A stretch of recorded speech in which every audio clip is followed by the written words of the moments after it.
जिस व्यक्ति को अपने कर्मों पर, अपनी काबिलियत पर, अपनी मेहनत पर भरोसा होता है ना, उसको पता है मैं जहां भी जाऊंगा राजा बन के दिखाऊं।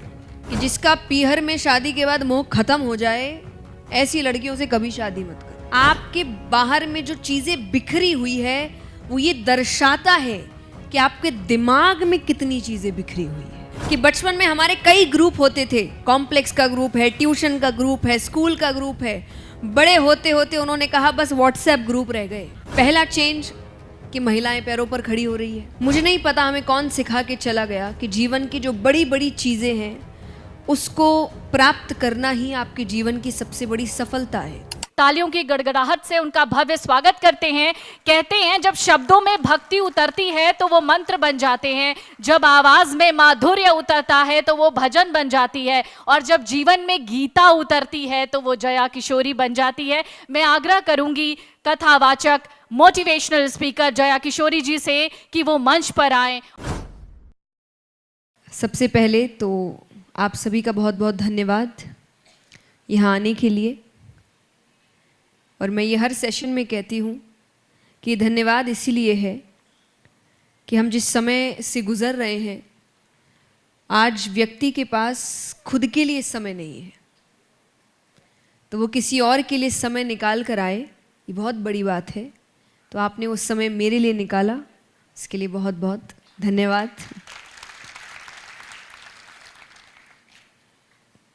और दूसरा धन्यवाद अमर उजाला, इतने सुंदर कार्य के लिए।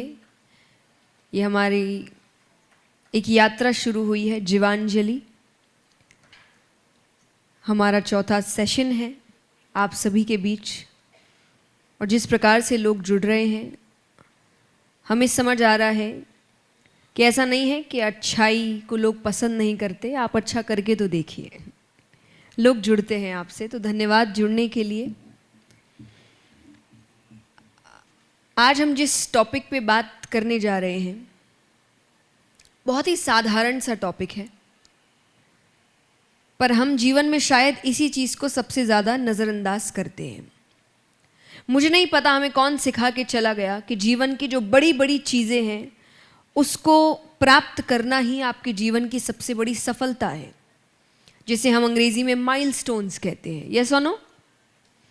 मैं पहले ही आपको बता दूं, आपको जवाब देना पड़ेगा, आपको मुझसे बात करनी पड़ेगी, क्योंकि यहाँ जितने हैं जिन्होंने मेरी कथाएं सुनी होगी उनको पता होगा मुझे अकेले बात करने की आदत नहीं है। तो आपको भी यस नो हाँ ना जवाब देना पड़ेगा। Okay, very good. तो हमने शब्द सुना होगा माइलस्टोन्स। यस, अब ये हमारे जीवन में इतनी बड़ी बात है कि कुछ भी ग्रहण किया तो ये एक माइलस्टोन है। या हमारे गोल्स भी बहुत बड़े बड़े होते हैं कि ये प्राप्त हो गया तब मैं मानूंगा कि मैं जीवन में कुछ हूँ, ये मिल गया तब मैं मानूंगा कि जीवन में कुछ हूँ।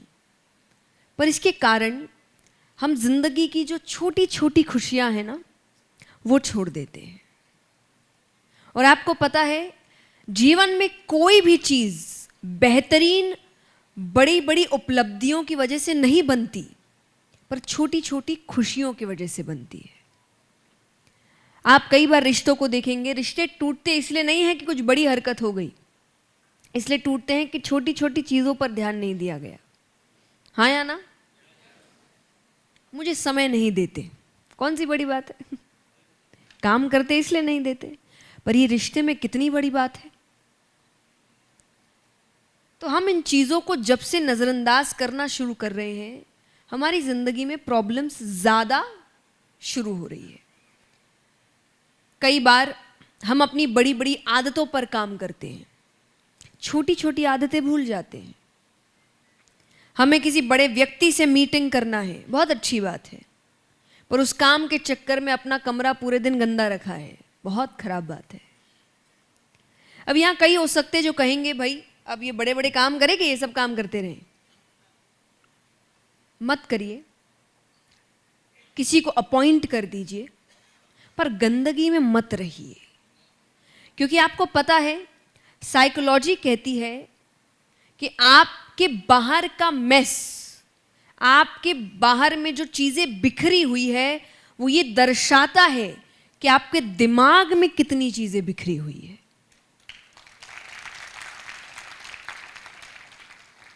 आपने कई लोगों को देखा होगा जो अपना काम बहुत अच्छे से करते हैं, अपना सूटकेस बहुत अच्छे से पैक करेंगे, अपना कमरा बहुत साफ रखते हैं, खाने की प्लेट में चीज़ें बहुत तरीके से रखी हुई होती है, गोलमेल नहीं करते रहते। उनके जीवन में वो काम भी वैसे ही करते हैं। वो एक समय पर एक ही काम पर ध्यान देते हैं और उस काम को बेहतरीन तरीके से करते हैं। एक फ्रेज है कि jack of all master of none, कि बहुत सारे काम किए पर बेहतरीन एक में भी ना हो पाए। इससे अच्छा एक ही काम करो पर उसमें महारत हासिल करो, तब जाकर आप अपने जीवन में सैटिस्फैक्शन ला पाते हैं। वरना अंत में व्यक्ति को लगता है सब कर रहा हूं पर कहीं पर भी सफल नहीं हो रहा। रिश्ते बहुत है पर किसी भी रिश्ते से खुशी नहीं मिल रही। बचपन में हमें लगता था कि बहुत दोस्त होने चाहिए, हाँ कि ना, और होंगे भी आप सबके। 15-20 तो दोस्त बचपन में थे ही सबके। ट्यूशन का भी ग्रुप है, स्कूल का भी ग्रुप है, जहां रहते हैं वहां का भी ग्रुप है। बड़े होते होते कितने ग्रुप रह गए बताओ?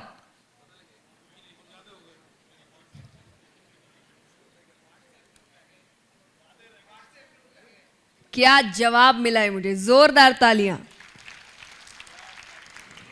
जवाब है, मैंने पूछा कि बचपन में हमारे कई ग्रुप होते थे। कॉम्प्लेक्स का ग्रुप है, ट्यूशन का ग्रुप है, स्कूल का ग्रुप है। बड़े होते होते उन्होंने कहा बस व्हाट्सएप ग्रुप रह गए।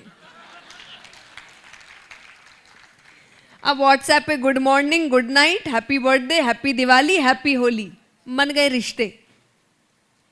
पर असल में देखा जाए बड़े होने के बाद हमारे 2-3-4 दोस्त रह जाते हैं, पर यही हमारे पक्के दोस्त होते हैं। सिर्फ रिश्तों में हम क्यों कहते हैं कि I want to grow old with you, दोस्तों के साथ ओल्ड क्यों नहीं ग्रो कर सकते भाई? एक तो दोस्ती को जितना हमने नजरअंदाज किया है ना, मुझे लगता है दुनिया का सबसे बेहतरीन रिश्ता दोस्ती है।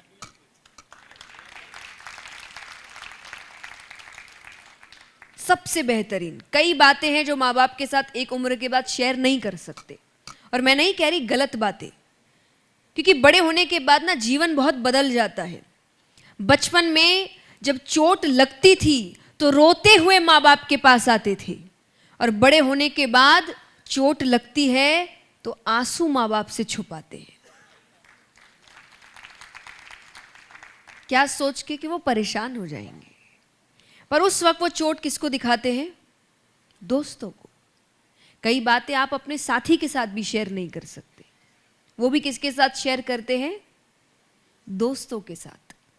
और देखिए जीवन में अधिकतर रिश्ते आपके ऊपर से ही बन के आते हैं, कहा तो यही जाता है, हाँ कि ना? माँ बाप आप नहीं चुनते हैं, भाई बहन आप नहीं चुनते, रिश्तेदार आप नहीं चुनते, हाँ कि ना? शादी के लिए भी कहा गया है कि जोड़ियां ऊपर से बन के आती है। आज की जोड़ियों को देख के लगता तो नहीं,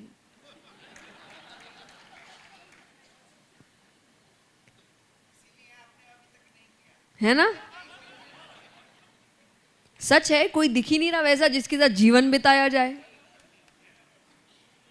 और ये सच है। मैं एक बात कहती हूं कि एक तो बहुत बदलाव भी आया है इन कुछ सालों में। ये जनरेशन मुझे थोड़ा लग रहा है, सिर्फ मैं नहीं, यहाँ कई होंगे जिनके घर के बच्चे अपने माता पिता से यही कह रहे कि हमारा शादी करने का कुछ खास विचार, यही हो रही थी ना। ये सच है। ये जनरेशन में बहुत कम होंगे जो शादी सच में करना चाहेंगे। उसके 1-2 बाद वापस सब नॉर्मल, बैक टू नॉर्मल हो जाएगा। पर इस जनरेशन में बहुत चेंजेस आए हैं, और उस चेंजेस को जल्दी से एक्सेप्ट करना मुश्किल है। पहला चेंज कि महिलाएं पैरों पर खड़ी हो रही है। मैं एक बात हमेशा कहती हूं, विनोद के रूप में ही, पर सच्ची बात है, कि हमने महिलाओं को तो आगे बढ़ा दिया कि महिलाएं काम करें, पैरों पर खड़ी हो, उनको एम्पावर किया जाए, पर इन पावर्ड महिलाओं के साथ रहा कैसे जाता है ये पुरुषों को अभी तक नहीं सिखाया। वो आज भी पत्नी में माँ की ही झलक देख रहे हैं। मेरी माँ तो ये करती थी, अरे बात अलग थी, समय अलग था। मैं आपको देखकर कहूं मेरे पापा ऐसा करते थे, पापा की जगह कोई ले सकता है, वैसे माँ की जगह भी कोई नहीं ले सकता। तो क्यों कंपेयर करना? माँ माँ है, पत्नी पत्नी है, और पिता पिता है, पति पति है। ये कंपैरिजन करके ना हम रिश्ते खराब करते हैं। सबका अपना अपना महत्व है, उसको उसका ही महत्व दो। उनको जबरदस्ती किसी और रिश्ते के साथ उसकी बराबरी करके अपना रिश्ता खराब मत करो। मैं सबसे कहूंगी, हम बराबर, आधे रिश्ते तो इसीलिए खराब हो रहे हैं, वरना इतनी दिक्कत नहीं होती। आज महिलाएं कहें कि मुझे ममाज बॉय से प्रॉब्लम है, पुरुष कहे मुझे पापा की परी से प्रॉब्लम है। पर मुझे का प्रॉब्लम क्यों है? ये तो बहुत सुंदर बात है। देखिए, मम्मी का बेटा होना कोई गलत बात नहीं है। हाँ, गलत में साथ देना गलत बात होता है, पर प्यार तो होना ही चाहिए ना। मुझे एक बार किसी ने कहा कि आप ये समझाइए कि ऐसी लड़कियों से शादी नहीं करना चाहिए जो शादी के बाद भी जिसका मोह अपने पीहर में हो। ऐसी लड़कियों से शादी मत करो। मैंने कहा भाई, मैं तो इसका उल्टा ही कहूंगी कि जिसका पीहर में शादी के बाद मोह खत्म हो जाए, ऐसी लड़कियों से कभी शादी मत करो। क्योंकि जिसने उनको जन्म दिया, उनका पालन पोषण किया, हर जिद पूरी करी, इतना प्रेम दिया, अगर वो कुछ सालों में उनको भूल गई, आपको कितनी जल्दी भूल जाएगी? हाँ कि ना? और वैसे ही जो पुरुष आपके आते ही अपनी माँ बाप को भूल गया, वो आपको कितनी जल्दी भूल जाएगा? परिवार से कितना प्रेम है ये तय करेगा कि उसको आगे जाके अपने परिवार से कितना प्रेम होगा। आप भी तो उसका एक्सटेंडेड फैमिली कहते हैं ना, क्योंकि एक्चुअल फैमिली तो आपके माँ बाप ही होते हैं। एक्सटेंडेड फैमिली हस्बैंड वाइफ और बच्चे होते हैं। तो असली फैमिली से कितना प्यार करता है वही तय करेगा कि एक्सटेंडेड फैमिली से वो कितना प्यार करेगा। जो पहले का ही सम्मान नहीं करते, वो दूसरे का क्या सम्मान करेंगे? तो ये तो गलत रास्तों में जाके हम अपना जीवन खुद कॉम्प्लिकेट कर रहे हैं। लोग कहते हैं जिंदगी बड़ी कॉम्प्लिकेटेड है। मैंने कहा बिल्कुल नहीं है, हम बनाते हैं। जिंदगी तो बहुत आसान है, साधारण सा जीवन है। सुबह उठो, नाश्ता करो, काम पे जाओ, घर आओ, परिवार के साथ समय बिताओ, खाना खाओ, सो जाओ। अब बीच में आप बराबरी, अपनी खुद की सोच, ओवर थिंकिंग, लोगों के बारे में सोचना, उनकी बात से अपने आप को उदास कर लेना, ये कौन कर रहा है? आज आपके दांत में चोट लगी है, कोई आपको इन्फेक्शन हुआ है या जो भी हुआ है, आपके दांत में दर्द है, और आप डॉक्टर के पास जाएंगे और डॉक्टर कहेगा कि भाई छोटा सा इन्फेक्शन है, दवाई दे रहा हूं, कोशिश करना 3-4 दिन तक जीभ वहां पर ना लगे। अब 3-4 दिन आप क्या करने वाले हैं?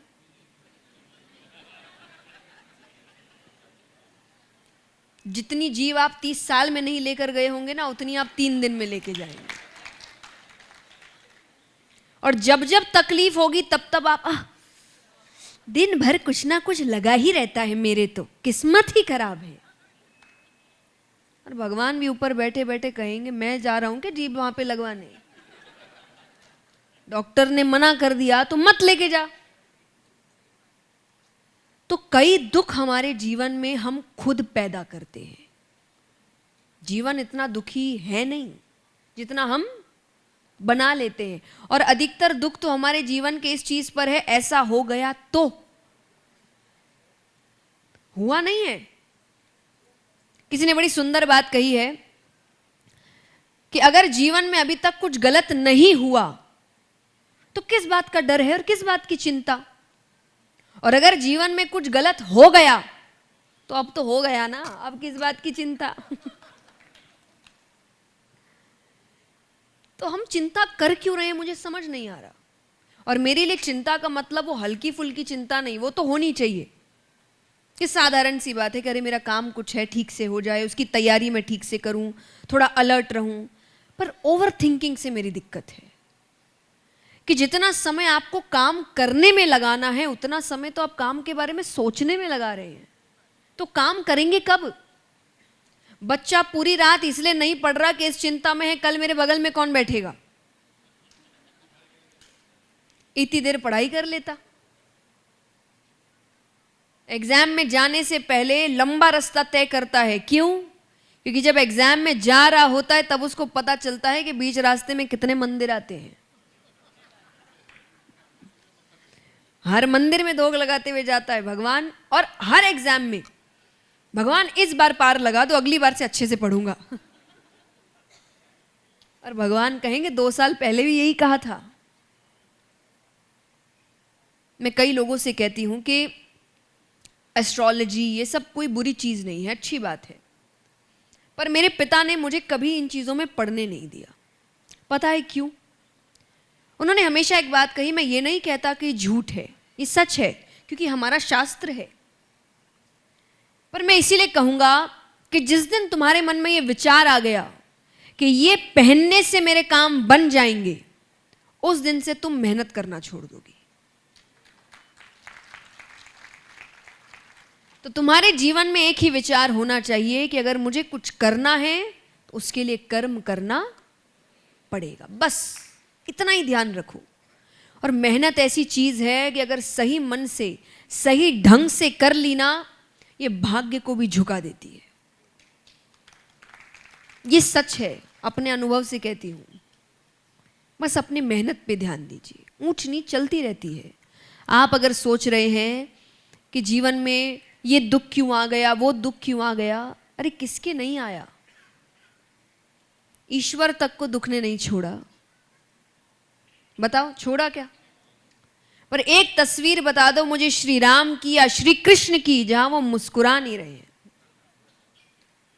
अरे भजन बन रहे हैं उनकी मुस्कुराहट पर, जिनका जीवन अगर उठा के देख लिया जाए तो मुझे नहीं लगता मुस्कुराने के एक भी कारण थे उनके पास, एक भी कारण। इतना कठिन जीवन। श्री राम, मैं कहती हूं पॉजिटिविटी, हम यहां सकारात्मकता की बात करने बैठे थे। सकारात्मकता असली तो आप श्री राम से सीखिए। आज छोटी छोटी चीजें हमसे छूट जाती हैं, हम कितने दुखी हो जाते हैं, हम कितने बड़े बड़े शब्दों का इस्तेमाल करने लग जाते हैं। मुझे ट्रॉमा हो गया, मेरे जीवन में ऐसा हो गया। श्री राम को राज्य मिलने वाला था। क्या मिलने वाला था? छोटी बात है राज्य, कितनी बड़ी बात है। राज्य मिलने वाला था, और एक रात पहले, एक रात में तो व्यक्ति सपने सजा रहा होता है, कल सुबह तो राज सिंहासन पर हर जगह मेरा राज रहेगा।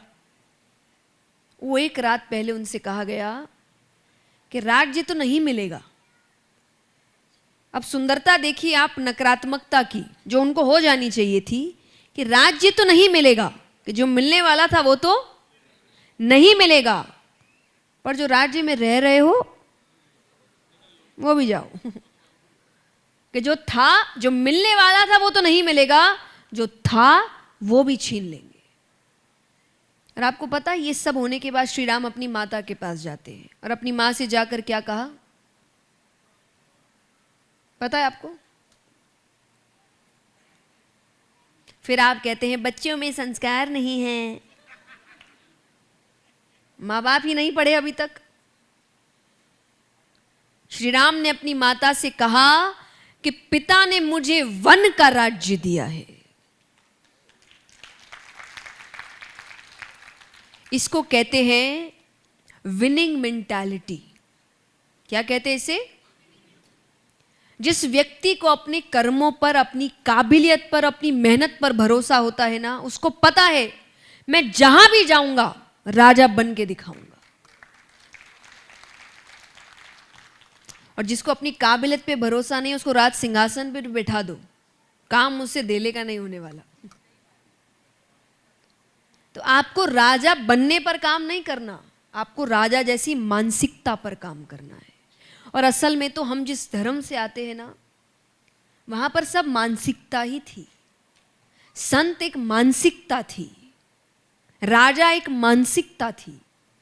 धीरे धीरे बदलते बदलते जितने इन्वेजन्स हुए, कभी अंग्रेज आए, कभी मुगल आए, इन्होंने आपकी मानसिकता बदल दी और अब मानसिकता से हम कपड़ों पर आ गए हैं। किसी के कपड़े देखकर समझ रहे हैं अरे ये संत है, अरे ये महान है, अरे ये बहुत बड़ा आदमी है। यहां से वो इतना छोटा होगा आदमी जिसकी हद नहीं है। किसी ने बड़ी सुंदर बात कही है कि मैंने बहुत महंगे कपड़ों में बहुत सस्ते लोग देखे हैं और अत्यधिक सस्ते कपड़ों में दुनिया के सबसे महंगे लोग देखे हैं।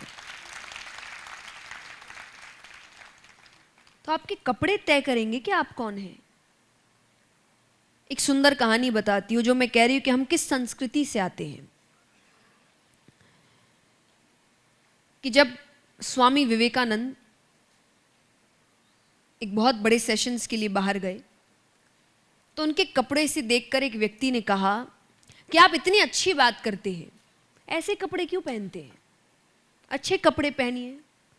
तो उन्होंने कहा कि मैं जिस स्थान से आता हूं वहां कपड़ों से नहीं तय करते व्यक्ति कैसा है, उसके ज्ञान और उसके कर्मों से तय करते हैं कि वो व्यक्ति कैसा है। ये स्वामी जी की सोच थी। हमको इनकी सोच पर चलना है, ये बीच में जो लोग आए उनकी सोच पर नहीं चलना। तो सबसे पहला काम तो आप खुद पर करिए। आज हर व्यक्ति दूसरों को बेहतर बनाने में लगा है, अपने ऊपर वो बिल्कुल काम नहीं कर रहा है, बताओ। और आज मुझे लगता है कि आप दूसरों पर कैसे टिप्पणियां कर रहे हैं जब आपके जीवन में आप में इतनी कमियां हैं। बुरा जो देखन में चला, बुरा न मिलिया कोई, जो दिल खोजा अपनो। पर व्यक्ति को लगता है फिर इतनी मेहनत करना है क्यों, अपना दिल खोजना ही क्यों। दूसरों में कमियां निकालते हैं, हाँ कि ना। सोशल मीडिया तो बहुत सुंदर तरीका हो गया आजकल, बड़ा आसान। अब तो कई बार चेहरा भी नहीं दिखाना पड़ता गालियां देने के लिए। और कई लोग आके मुझसे कहते हैं कि आप कैसे हैंडल करते हैं इस चीज को। मैंने कहा जो दिख नहीं रहा उसको क्या हैंडल करना। अगर वो इतना काबिल होता कम से कम चेहरा तो दिखाता बात करने से पहले। तो जिसके अंदर अपना चेहरा दिखाने की हिम्मत नहीं है उसकी बात पर क्या गौर करना। और आप उनकी बातों में लेकर कितने घंटों अपने जीवन के बर्बाद कर लेते हैं। करते हैं कि नहीं बताओ। उसने ये कह दिया, उसने वो कह दिया, उसको क्या पता आपके जीवन में क्या चल रहा है, उसके कहने से क्या फर्क पड़ता है, बताओ। आज मान लीजिए यहां पे इतने लोग बैठे हैं, मैं आपसे कहूं कि आपको कोई मिला और आकर आपसे कहता है थैंक यू। आपसे कोई मिला और आपसे आकर कहे कि आपके सर पे जो लाल बाल है ना मुझे बिल्कुल अच्छे नहीं लग रहे, तो आपका जवाब क्या होगा? नहीं, आप जैसे अभी वैसे ही हैं, आपके बालों का भी जो रंग है वही रंग है, पर किसी ने आके कहा आपके लाल बाल मुझे अच्छे नहीं लग रहे, तो आप क्या कहोगे?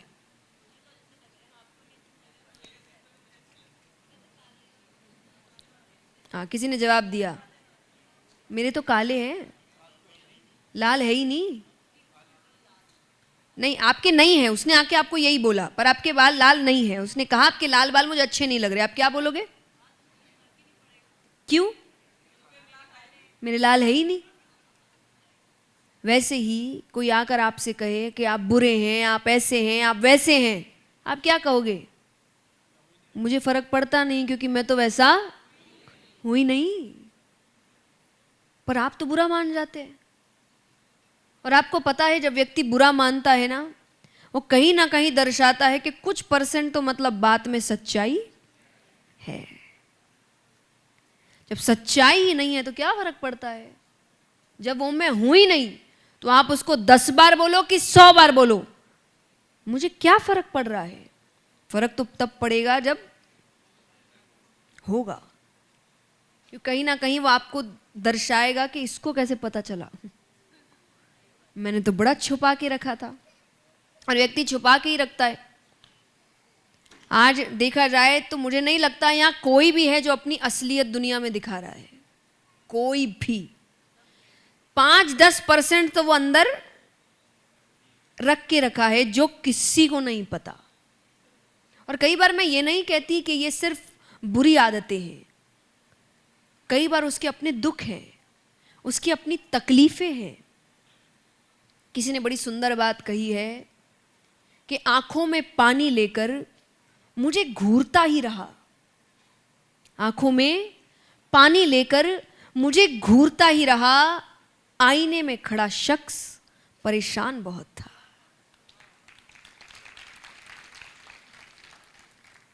हम कई बार बहुत मुस्कुराते हैं दुनिया के सामने, पर असल में हम उतने खुश नहीं हैं। और मैं यहां सबसे कहूंगी, किसी को भी कुछ कहने से पहले 100 बार सोचिए। सिर्फ वो मुस्कुरा रहा है या सोशल मीडिया में हंसती हुई पिक्चरें डाल रहा है, इसका मतलब ये नहीं कि वो सुखी है, क्योंकि रोती हुई पिक्चर कौन अपलोड करता है भाई? अच्छी पिक्चर लेकर, फिल्टर के साथ पिक्चर लेकर अपलोड कर कर फोन रख के रो रहा होगा, पर हमें लग रहा है उसके दिन तो बड़े अच्छे हैं, उसके जीवन में तो बहुत सब सही चल रहा है। और कई बार हमें दूसरों का जीवन सही ज्यादा लगता है, हाँ कि ना? अंग्रेजी में कहावत है ना, grass is greener on the other side, but actually ये सच नहीं है। पहला, जरूरी नहीं हर बार ग्रास दूसरी साइड की हरी हो, कई बार हरी हो भी सकती है। क्यों? क्योंकि जिसकी घास है वो रोज पानी डाल रहा है, और आप अपनी घास में पानी डालने की बजाय उसकी घास पर नजर लगाए रखे हैं।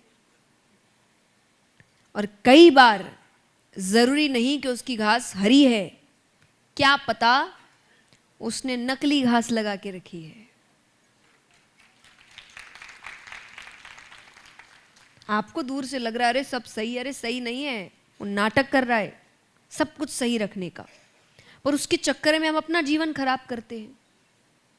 आज आधा दुख तो हमें सिर्फ इसीलिए है, उसके पास क्या है, उसके पास क्या है और मेरे पास क्यों नहीं है। आधे दुखी हम अपने दुख की वजह से नहीं है, दूसरों के सुख की वजह से है। मैं कहानी कथाओं में कहती हूं कि एक व्यक्ति था, भगवान ने उसको दर्शन दिए, तो भगवान ने कहा क्या चाहिए वरदान में? उसने कहा मैं जो भी मांगू मुझे मिल जाए। भगवान का एक तो ये थोड़ा ज्यादा ही बड़ा वरदान नहीं हो गया? एक चीज मांगना चाहिए, तुम तो कितने लंबे। उसने कहा नहीं, अब मैंने की तपस्या तो मुझे चाहिए।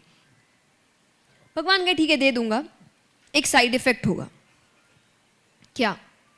कि तुम जो भी मांगोगे तुमको मिल जाएगा, पर उसका डबल पड़ोसी को मिलेगा। अब शुरुआती में तो हर व्यक्ति अपने आप को बड़ा महान समझता है कि अरे मेरे को क्या फोके, मुझे क्या फर्क पड़ता है, मुझे तो जो चाहिए बस उतना मिलना चाहिए, बाकी कुछ भी मिले। भगवान के चलो ठीक है, तब तो सब काम हो जाएगा। चले गए भगवान, कुछ दिन बीते, उसको एक गाड़ी चाहिए थी, तो उसने कहा भगवान मुझे ऐसी ऐसी गाड़ी चाहिए। मिल गई, पर पड़ोसी को बता नहीं रहा है, पर हल्का पर उसने कहा छोड़ो छोड़ो। फिर कुछ समय बाद उसको एक बड़ा बंगला चाहिए था, उसने कहा भगवान मुझे ऐसा ऐसा बंगला चाहिए। मिल गया, पर पड़ोसी को अब अच्छा नहीं लग रहा, अब उसको तकलीफ होने लग रही है, अब उसको गुस्सा आ रहा है, उसको लग रहा है तपस्या तो मैंने करी थी, उसको क्यों मिल रहा है। तीसरी बारी आई, उसने कहा हे भगवान मेरा एक हाथ टूट जाए। पड़ोसी का हल्की खुशी हुई।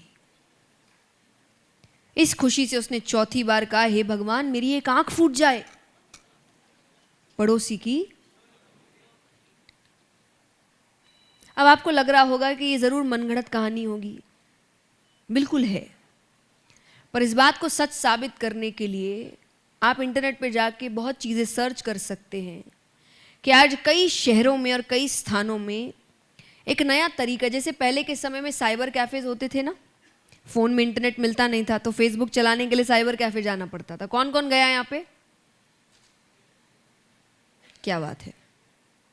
तो जैसे साइबर कैफे, अब आजकल ऐसे ही कुछ कैफेज, कुछ कंप्यूटराइज चीजें होने लगी है, जहां पर पैसे देकर आप 10 मिनट, 15 मिनट, आधी घंटे बैठते हैं और आपके सामने ऐसे वीडियोस चलाए जाते हैं जिसमें किसी और को तकलीफ दी जा रही है और व्यक्ति ये पैसे दे रहा है देखने के लिए, क्योंकि उसको इस देखने से अच्छा लग रहा है, संतोष मिल रहा है। अब जो मनगढ़ंत कहानी थी वो धीरे धीरे सच होती जा रही है। ऐसे ही नहीं व्यक्ति, आप कोई फोटो डालता है और 10 अच्छे कमेंट और 50 गालियां होती है। क्या पड़ी है आपको उसके जीवन में अच्छा हो रहा है, आप क्यों गाली दे रहे हैं? उसको बुरा फील करवा के, उसके बारे में बुरा बोल के, उसको गालियां देकर अच्छा लग रहा है। क्यों? क्योंकि किसी और को नीचा दिखाकर व्यक्ति खुद को ऊंचा फील करवा रहा है। पर याद रखिए, अगर किसी और को नीचा दिखाना पड़ रहा है खुद को बड़ा बताने के लिए, तो आप बड़े हुए ही नहीं आज तक। मैं सबसे कहूंगी, और हमारे आसपास ऐसे कई लोग होंगे जिनको बहुत मजा आता है शादियों में, खास करके आप बेहतरीन से बेहतरीन शादी करिए, वो 1-2 व्यक्ति होते हैं जिनको कोई कमी, 10 सब्जी बना दो आप, वो एक ही सब्जी ढूंढेंगे जो नहीं होगी। अरे ये वाली सब्जी नहीं है क्या? अच्छा, हमने तो सोचा अरे अपने घर पे बना, हमारे घर की शादी है, हम अपनी जरूरी सब्जी बनाएंगे कि आपके मनपसंद सब्जी बनाएंगे? आपके घर में शादी हो, बना लेना वो सब्जी। हर चीज में कमी। पर कई बार हम भी ऐसे ही हैं, है कि नहीं? हमें टिप्पणी करने में बड़ा मजा आता है। किसी भी व्यक्ति से मिलते हैं, अरे मोटे लग रहे हो, पतले लग रहे हो, चेहरे को क्या हुआ, रंग को क्या हुआ, आपको क्या? और जिसको भी आप मोटा पतला कह रहे हो, आपको क्या लगता है आपके बोलने से पहले उसको पता नहीं था? वो कांच में देखता नहीं अपने आप को? हर 5 मिनट के लिए मिले हैं आप किसी से, क्यों उसका दिन खराब कर रहे हो?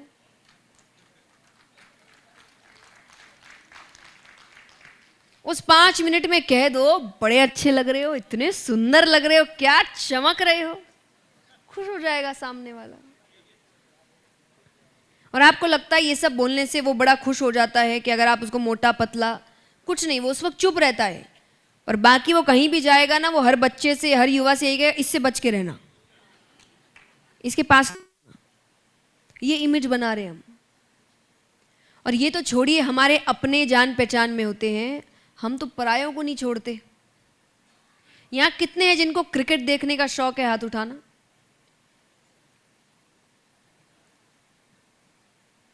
जितने पुरुषों ने हाथ उठाया, ये खास करके उनके लिए है। आप इनको कभी क्रिकेट देखते हुए देखिए। आपकी हंसी बता रही है कि आप समझ गए हैं। तो क्रिकेट चल रहा है टीवी पे, सोफे पे आराम से बैठे हैं, सेहत कुछ हेल्दी है नहीं उनकी, पास में या तो पकौड़े या कुछ फ्राइड रखा होगा, चाय होगी जिसमें अच्छी खासी चीनी होगी, और सामने एक ऐसा खिलाड़ी खेल रहा होगा जिसने रिकॉर्ड बनाए होंगे, क्या गजब का प्लेयर, वो एक कैच छोड़ दे। इनको देखिए फिर, अरे ऐसे नहीं, ऐसे खेल, ऐड करवा लो इनसे, आप खेलिए ना।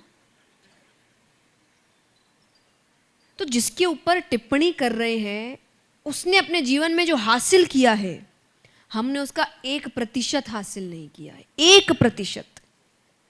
कितने कॉन्फिडेंस से टिप्पणी कर रहे हैं।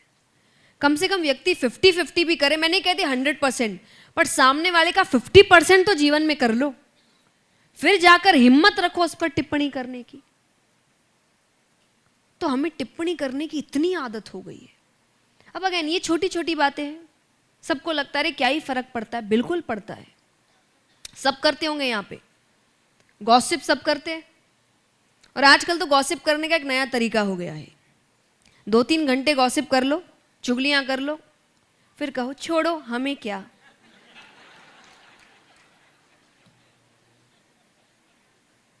नहीं था तो इतनी देर बात क्यों करी। कई माताओं को मैंने कहते हुए सुना, या जितनी मम्मियाँ बैठी होंगी बहुत रिलेट कर पाएंगी। एक उम्र के बाद ना मम्मी अपने बच्चों को डांटती हैं, सुनाती है या प्रवचन देती हैं, और अच्छे 1-1.5-2 घंटे प्रवचन चलते हैं, और उस प्रवचन के एंड में कहती है इसीलिए आजकल तो मैंने बोलना ही छोड़ दिया है।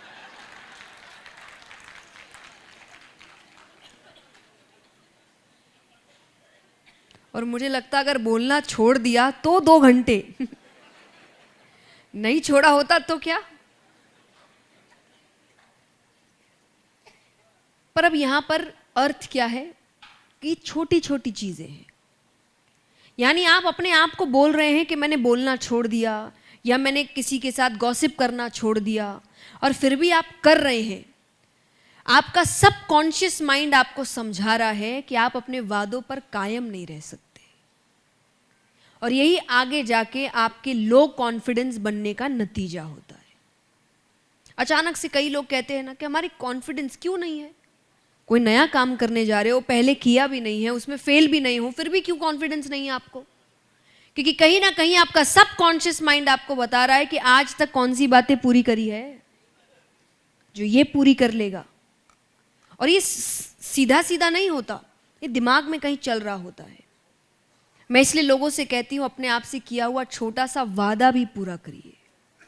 अगर आज आपने कहा है कि आज अपना कमरा साफ करूंगा, तो भले ही पूरे दिन कुछ मत करना, पर कमरा जरूर साफ करना, क्योंकि वो आपके दिमाग को बताएगा कि मैंने जो कहा वो किया। इसीलिए धीरे धीरे आप युवाओं में देखिए उनका कॉन्फिडेंस लेवल बहुत कमजोर है। एक और तरीका है जो मैं कहूंगी यहाँ जो माँ बाप है वो कर सकते हैं अपने बच्चों के कॉन्फिडेंस के लिए, उनको जज करना बंद करिए। उनकी बराबरी बाकी बच्चों के साथ करना बंद करिए। और I am very sorry to say, क्योंकि देखिए मैं सबके ऊपर, मैं बच्चे जो गलत कर रहे वो भी करती हूँ और जो बड़े गलत कर रहे वो भी। कई माँ बाप बहुत बराबरी करते हैं, उसका बच्चा देखो क्या कर रहा है, इसका बच्चा क्या कर रहा है। आज आप बच्चे की बराबरी किसी और के साथ कर रहे हैं, तो वो दिन दूर नहीं जब बच्चा किसी और माँ बाप की बराबरी आपके साथ करेगा। कि उसके माँ बाप तो इतनी छूट देते हैं, आप देते हैं क्या?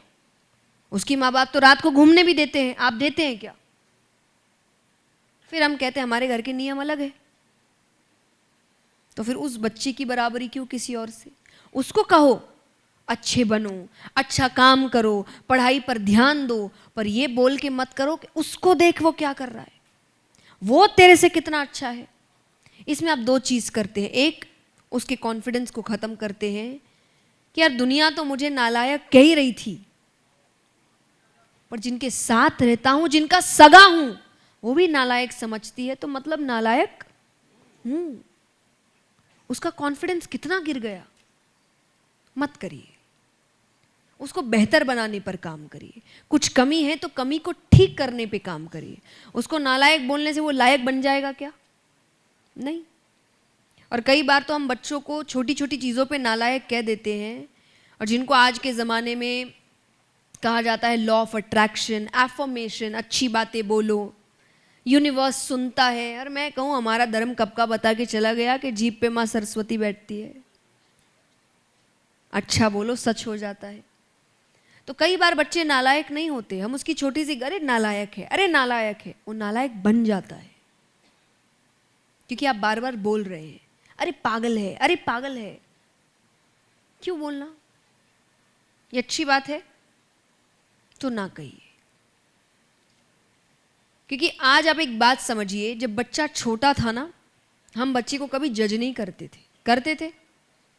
पूरा घर बिखेर दे वो, उसके बाद भी मुस्कुरा के उसके सर पे हाथ ही रखते थे। तो उसको आदत ही नहीं है कि ये मुझे जज करेंगे।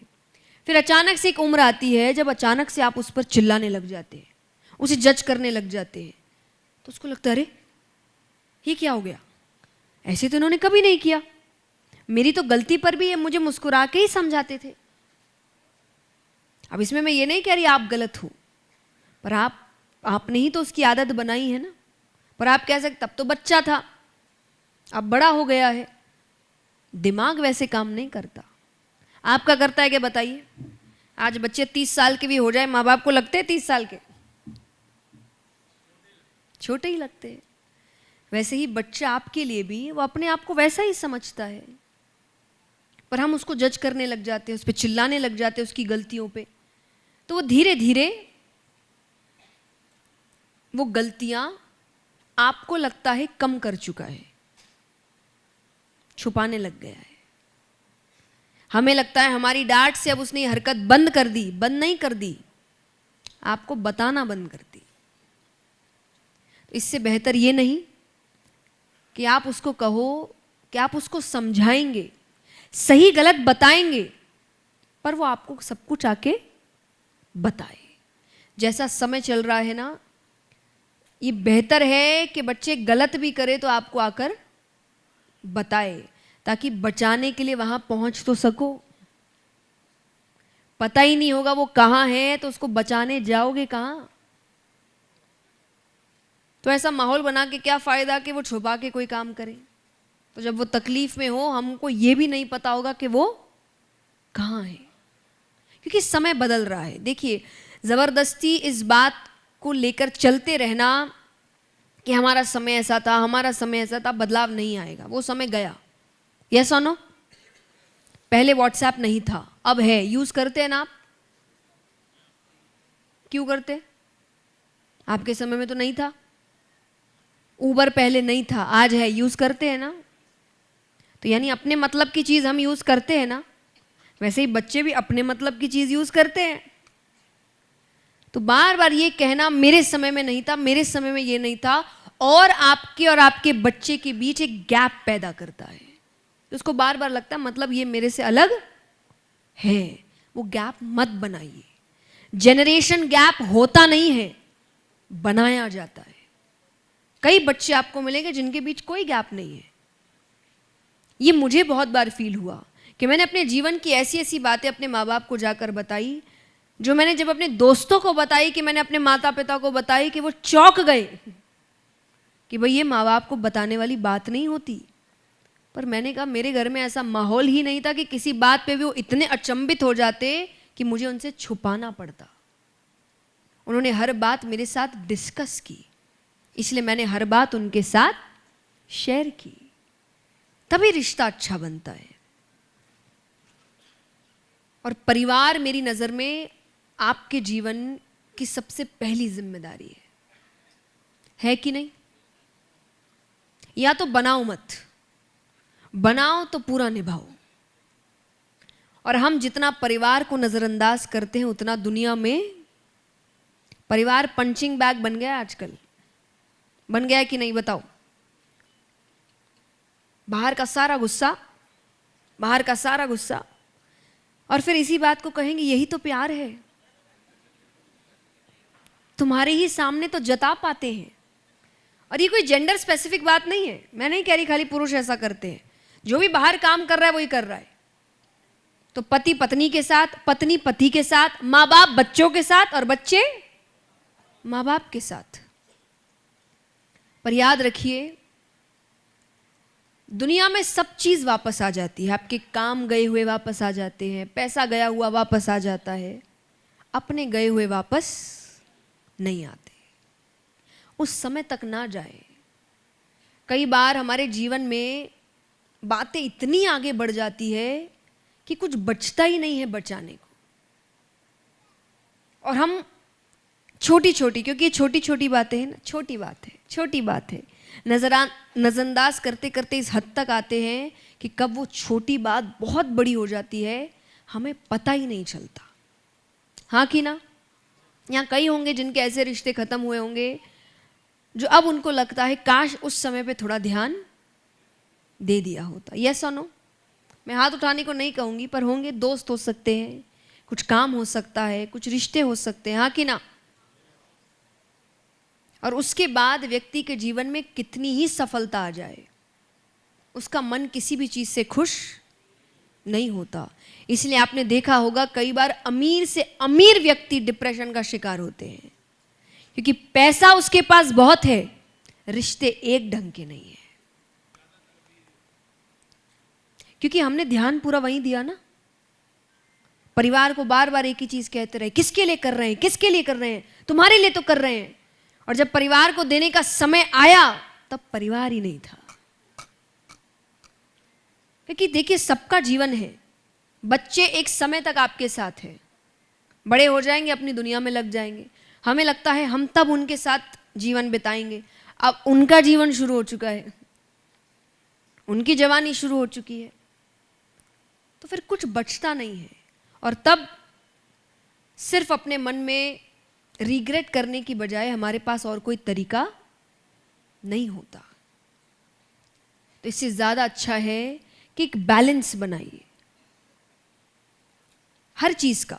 बचपन में आपने देखा होगा बच्चों का टाइम टेबल बनता था, किस किस ने बनाया अपने बच्चों के लिए। और देखो बच्चा सब कर पाता था, खेल भी पाता था, पढ़ाई भी कर पाता था, आपके साथ भी समय बिताता था, समय पे उठता था, समय पर सोता था। क्यों? क्योंकि टाइम टेबल बनाता था। उसी को टाइम मैनेजमेंट कहते हैं। बड़े होने के बाद स्कूल खत्म हुई, टाइम टेबल खत्म हुआ, टाइम मैनेजमेंट खत्म हुआ और सब कुछ अस्त व्यस्त हो गया। जिंदगी को फिर से पटरी पर लाना है, टाइम टेबल बनाना शुरू करिए।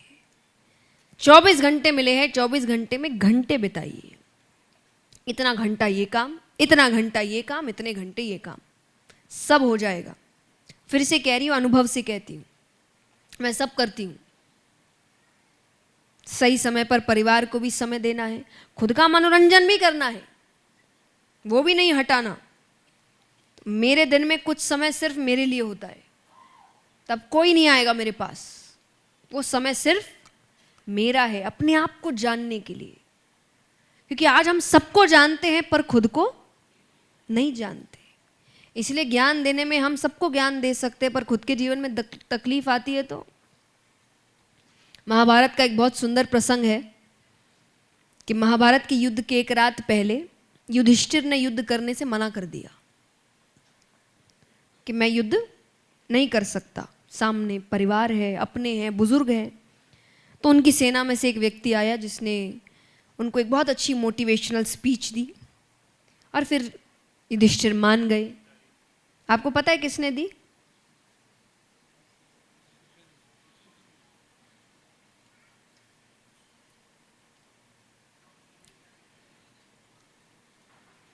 अर्जुन ने। और दूसरे दिन युद्ध में किसकी हालत खराब हुई? ये दर्शाता है कि हम अपने जीवन में दूसरों की दिक्कतों को ठीक करने में बहुत माहिर हैं, जब खुद की बारी आती है। इसलिए यहां बैठा हर व्यक्ति दूसरों के लिए बहुत अच्छा मोटिवेशनल स्पीकर है। आप मुझे मात दे दे, मेरा जीवन सही चल रहा है। लेकिन हम, क्योंकि मैं अपने आप को समय देती हूं, तो आपको खुद को समय देना पड़ेगा। अपने आप से बात करो। एक्चुअली आपके जीवन का सबसे अच्छा एक्सपर्ट आप खुद हो और कोई नहीं है। क्योंकि जितना आप अपने आप को जानते हो कोई और नहीं जानता। अपने आप से बात करो, क्या चाहिए मुझे, क्या कर रहा हूं मैं, क्या दिक्कतें हैं मुझ में, क्या अच्छाई है मुझ में, कौन है मेरे अपने। रोज अपने आप को थोड़ा समय दो और आप देखिए आपके जीवन में हर चीज बेहतर होने लगेगी। तो अपने जीवन को अगर सुखद बनाना है तो बड़ी बड़ी चीजों पर नहीं, छोटी छोटी चीजों पर ध्यान दो। बहुत छोटी छोटी, और बड़ी बड़ी चीजें अपने आप बेहतर हो जाएगी। आइए मैं अपनी बात को ही विराम देती हूं। कहा गया है कुछ, अगर आपके सवाल हो तो हम उनको ले सकते हैं।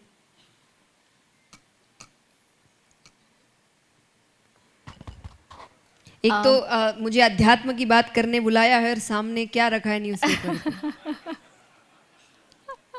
किस किस ने खरीद लिया? किसने खरीदा? क्या बात है। जी बिल्कुल, अगर आप में से कोई जया किशोरी जी से सवाल पूछना चाहता है, क्योंकि आप बहुत बेसब्री से इनका इंतज़ार कर रहे थे, तो हमारे वॉलंटियर्स आपके पास पहुंच रहे हैं। माइक आपको मिल जाएगा, एक एक करके सवाल पूछेगा। आइए, माइक आ रहा है। माइक आपके पास आ रहा है। अच्छा, आपको प्रॉब्लम नहीं है तो मुझे कोई दी, ठीक है। एक आपसे छोटा सा माइक ले लीजिए ताकि हम भजन। सब भी सुन लें कि आप क्या भजन कह रहे हैं। भजन एक आपसे छोटी सी विनती है, जो आपका अपना भजन है उसकी 2 लाइनें सिर्फ चाहिए। वो लास्ट में मैं गाऊंगी, चलिए, ठीक। Don't worry. आइए, कोई सवाल? अच्छा ओके, प्रणाम। प्रणाम। मेरा ये सवाल है कि जैसे कि सत्य ही प्रेम है, आज कल प्रेम खत्म होते जा रहा है, जैसे कि किसी को सच्चा प्यार नहीं मिल रहा है, तो इसमें क्या करना चाहिए? बहुत अच्छा सवाल, बैठ जाइए। सारे युवा दुखी हैं बेचारे, सच्चा प्यार नहीं मिल रहा। भाई लोग ही नहीं बचे सच्चा प्यार करने वाले अब। मुझे ऐसा लगता है कि सच्चा प्यार क्या है ये आप तय करते हैं। हर किसी के लिए प्यार की डेफिनेशन अलग अलग होती है, तो आप अपनी डेफिनेशन बनाइए और उस डेफिनेशन के साथ जो मेल खा रहा है उसको चुनिए। कि किसी के लिए प्यार बहुत छोटी छोटी चीज़ें हैं, किसी के लिए प्यार बहुत बड़े जेस्चर्स है, किसी के लिए प्यार परिवार है, किसी के लिए प्यार अपने काम के प्रति मेहनत है। तो सबका प्यार का अपना अपना डेफिनेशन है। वो डेफिनेशन पर जो मेल खाए आप उसको चुनिए, ना कि किसी और की डेफिनेशन क्या है और उसी को प्यार मानकर सबको उसी मायने पर नापते रहे। और बाकी देखो भाई, जितना मैं आपको बता सकती हूँ, ख़त्म तो हो रहा है, कुछ कर नहीं सकते, कलयुग आ गया है। आई थिंक उन अच्छा चलो, इसके बाद उनको प्लीज़ माइक दे। हाँ जी कहिए। नहीं आप कहिए, सॉरी। दीदी, मेरा नाम कपिल है। आजकल की नई जनरेशन गलत ट्रैक पे चल रही है। आज आप अमर उजाला के कार्यक्रम में आई हैं, इसके माध्यम पे आप क्या मतलब लोगों को क्या सूचना देना चाहती हैं, क्या समझाना चाहती हैं? Follow me on Instagram. नहीं, आज आप गाजियाबाद में आई हैं तो थोड़ा हम लोगों को भी मार्गदर्शन दीजिए। नहीं, मैं यही बात कह रही थी कि मैंने फॉलो, थैंक यू, बैठ जाइए। फॉलो मी ऑन इंस्टाग्राम इसलिए कहा कि आज अधिकतर युवा इंस्टाग्राम पे सबसे ज़्यादा समय बिता रहा है ना। पर ऐसा नहीं कि इंस्टाग्राम पूरा खराब है।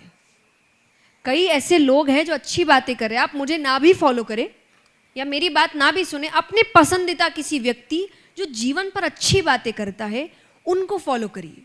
मैं भी समय बिताती हूँ इंस्टाग्राम पे, पर मैं फालतू चीज़ें नहीं देखती। मैं जीवन से जुड़ी बातें देखती हूँ, मैं अच्छी बातें देखती हूँ, अच्छी शायरियाँ देखती हूँ, कथा रिलेटेड बातें देखती हूँ, शास्त्रों से जुड़ी बातें देखती हूँ। तो आप समय बिता सकते हैं और अच्छी चीज़ भी सीख सकते हैं। तो आप 1 घंटे के लिए मुझे बुला रहे हैं, 1 घंटे में पूरा जीवन नहीं बेहतर बना सकती। बाकी के 23 घंटे तो आप अकेले बिता रहे हैं।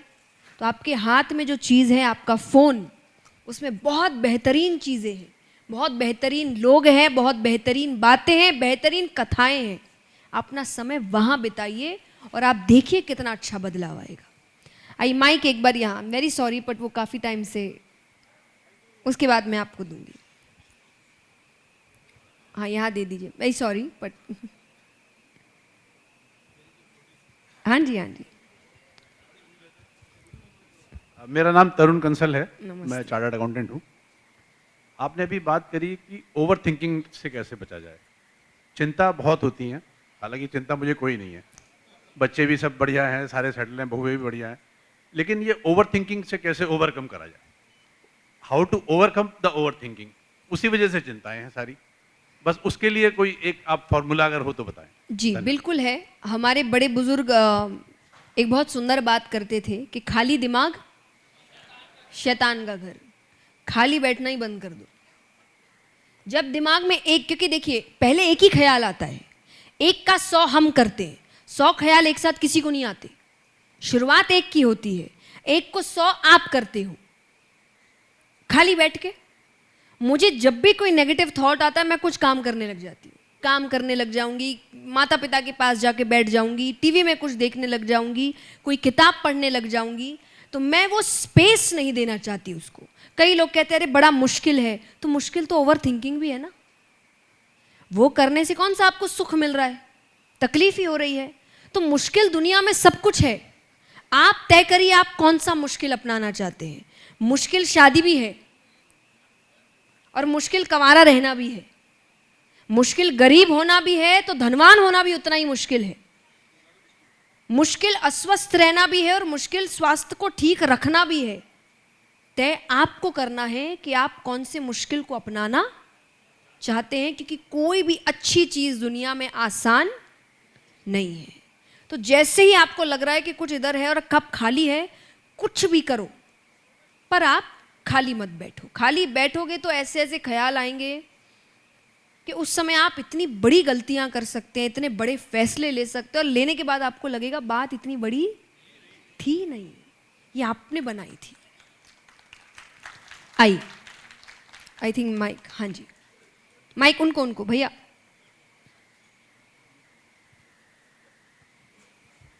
राधे राधे दीदी। राधे राधे। मेरा ये क्वेश्चन है, आपकी जो बुक है इट्स ओके, उसमें एक चैप्टर है it's okay to be struggle, but हमें पता है कि अगर हमारी लाइफ में ऐसे ऐसे फेसेस आते हैं, हम स्ट्रगल कर रहे हैं, भगवान हमें हिम्मत भी देते हैं, लेकिन सम टाइम हम बहुत ज़्यादा इमोशनल हो जाते हैं। स्पेशली मेरे साथ होता, मैं आपकी बुक का एक भी चैप्टर पढ़ती हूँ तो मैं बहुत इमोशनल हो जाती हूँ। तो उस चीज़ को मैं मतलब कैसे अपने अंदर कॉन्फिडेंस बिल्ड करूँ कि नहीं एक दिन सब ठीक हो जाएगा।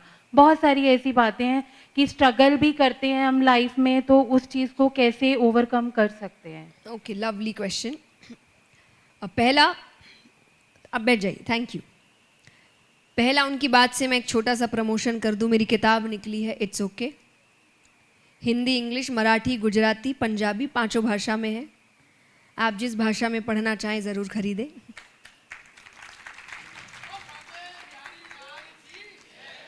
अब जो आपने क्वेश्चन किया, सबसे पहली चीज़ तो हम ये क्यों सोचते हैं कि इमोशनल होना वीकनेस है। अच्छी बात है ये, बातों को अपने अंदर रखना वीकनेस है, क्योंकि जितना अंदर रखोगे एक ना एक दिन वॉल्केनो फटेगा और फिर वो ज़्यादा बड़ा फटेगा। वही छोटी छोटी चीज़ें बाहर निकल जाए तो व्यक्ति बहुत हल्का हो जाता है, लाइट हो जाता है। कई लोगों को रोना बहुत वीकनेस लगती है, और आप मुझे देखकर क्या सोचते होंगे, मैं वीक हूं कि स्ट्रांग हूं? स्ट्रांग। मैं हर दूसरे दिन रोती हूं, हर दूसरे दिन कुछ भी छोटा सा हुआ मेरे आंसू निकल जाते हैं, बट वो आंसू 5, 10, 15 मिनट के हुए, मैं फिर काम पे लग जाती, क्योंकि वो इमोशन बाहर आना जरूरी है।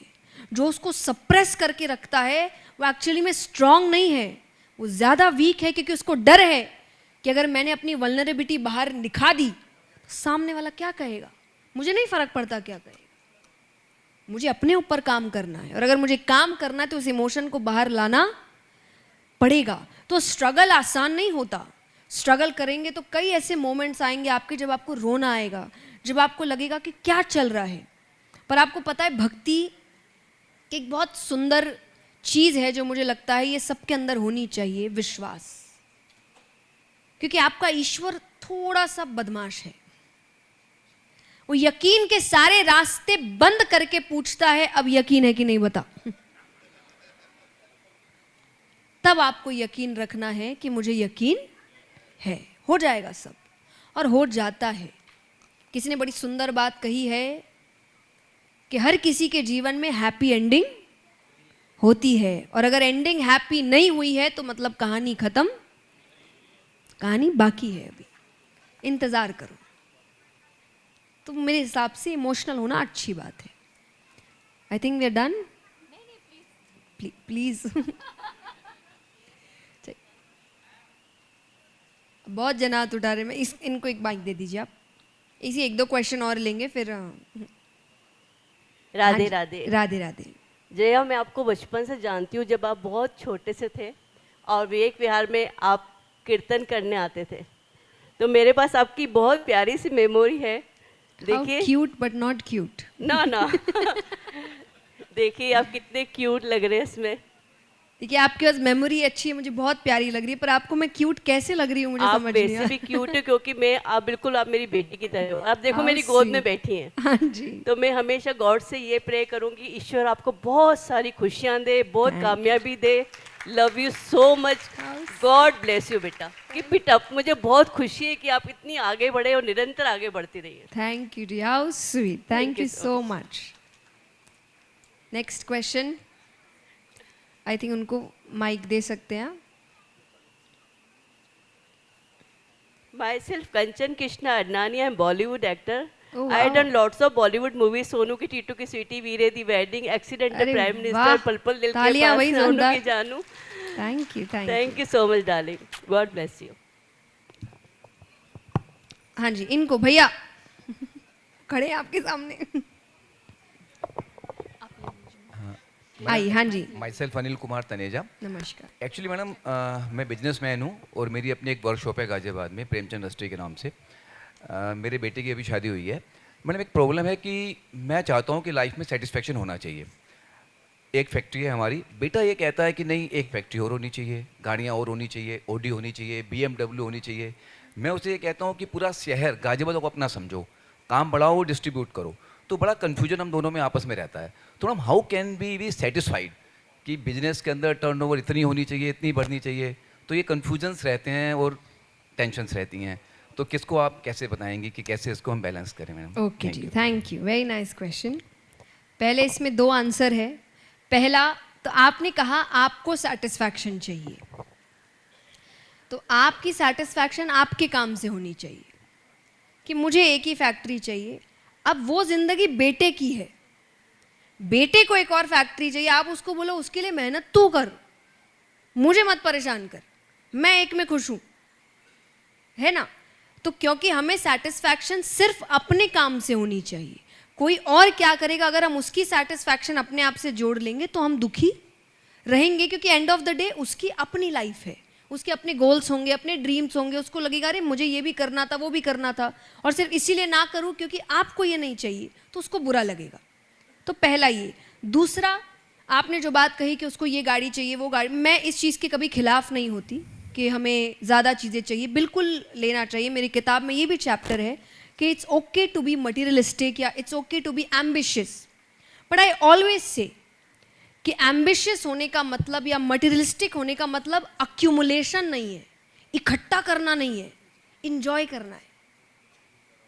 आपको गाड़ी चाहिए, आपको BMW चाहिए, खरीदो, पर बैठो तो। BMW घर में आई नहीं, 1 महीने में नज़र दूसरी गाड़ी पे है, उसमें बैठे नहीं, तीसरे महीने में नज़र किसी गाड़ी पे है, तो आपने तो मज़े लिए ही नहीं, इकट्ठा किया। सिर्फ इकट्ठा नहीं करना है, मज़े लेने। अगर आपने धन कमाया है उसका आनंद तो उठाइए, घर लिया है उसका आनंद तो उठाइए। या कई, जैसे आपने अभी आईफोन की बात की, कई लोग होंगे यहाँ पे, जब आप नया फ़ोन खरीदते हैं तो आप फ़ोन का ध्यान रखते हैं कि नहीं? हाँ कि ना बताओ, कितना ध्यान रखते हैं? हम गिर जाए फ़ोन ना गिरे, यस और नो? 2 महीने बाद आप उनके फ़ोन को देखिए, 2 महीने, सिर्फ 2 महीने में एक ना एक स्क्रैच मिलेगा आपको, खत्म सारा क्रेज। तो इसके लिए आप 2 साल या 20 साल मेहनत करते हैं कि 2 महीने में आपका क्रेज खत्म हो जाता है। इसीलिए किसी ने कहा है कि चांद हो कि प्रेम दूर से ही अच्छा लगता है, पास आते ही उसमें दाग दिखने लगते हैं। चीज़ों पर भी यही है, दूर से लगता है मुझे ये चाहिए, मुझे, मेरी ड्रीम कार है, ड्रीम 2 महीने में ख़त्म हो गया और 2 महीने में ड्रीम कार कुछ और बन गई, तो मुझे ये सफलता नहीं लगती, ये धन कमाना नहीं लगता, ये तो इकट्ठा करना है। आप समाज के लिए कर रहे होगे, समाज आपको देख के बोलेगा अरे इसके 2 बंगले हैं, 10 गाड़ी है, बड़ा आदमी है। ये बड़ा नहीं है, ये दुखी आदमी है जो एक गाड़ी में भी चैन से बैठ नहीं पा रहा। लेकिन वही एक आदमी जिसके पास एक बड़ा घर, एक बेहतरीन गाड़ी, और वो रोज़ जब उस गाड़ी में बैठता है तो खुद के ऊपर गर्व महसूस करता है कि ये मेरे मेहनत की कमाई और अब मैं उसका आनंद ले रहा हूँ। तो मेरे हिसाब से सफलता ये है। तो एम्बिशियस होना गलत नहीं है, आपको कुछ चाहिए, मेहनत करो, प्राप्त करो, पर उसका आनंद भी उठाओ, वरना कोई मतलब की चीज़ नहीं। आइए, थैंक यू। बस एक आखिरी सवाल जी। हाँ हेलो जी। हेलो, नमस्ते। ये मेरा सवाल ईगो के ऊपर है। मैं आपसे पूछना चाहता हूँ कि ईगो पहले भी लोगों में थी और हमने देखा कि जिसमें ज़्यादा ईगो थी उसने काफ़ी कुछ गंवाया। बदलते समय के साथ हम देखते हैं कि ईगो आज भी बढ़ रही है, लोगों में ज़्यादा आ रही है, मैं आ रहा है। तो इसके ऊपर आप क्या कहना चाहेंगी? मुझे लगता है कि ये आध्यात्मिक होना एक बहुत अच्छा तरीका हो सकता है अपने मैं को ख़त्म करने। और अगर आप मेरे से पर्सनली पूछेंगे तो मेरे लिए आध्यात्मिक से ज़्यादा धार्मिक होना, क्योंकि जब आप ईश्वर से जुड़ते हैं तो पहला काम ही समर्पण है, और समर्पण का पहला कदम ही मैं ख़त्म करना है। मैं कुछ हूँ ही नहीं।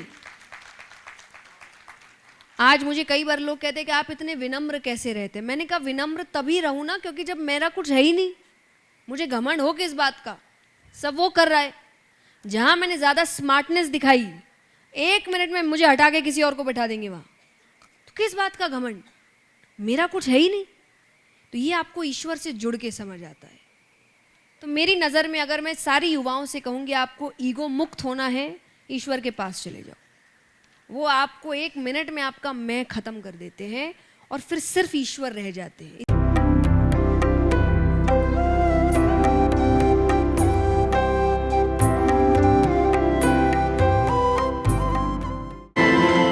अगर आपको हमारा ये वीडियो पसंद आया हो तो हमारे चैनल जीवांजलि को सब्सक्राइब करें